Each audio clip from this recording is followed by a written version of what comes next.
একজন কৃষক তার গম ক্ষেত পাহারা দিচ্ছিলেন।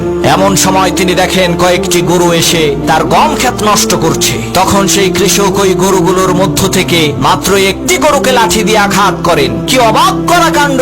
ওই একটি গরুকে লাঠি দিয়ে আঘাত করার কারণে সবগুলো গরু সেই গম ক্ষেত থেকে পালিয়ে চলে যায়। গরুর এই কাণ্ড দেখে সেই কৃষক খুবই অবাক হলেন এবং বলতে লাগলেন, হায় আফসোস, আমরা মানব জাতিরা কতই না হতভাগা, আমরা তো গরুর চাইতেও নিকৃষ্ট।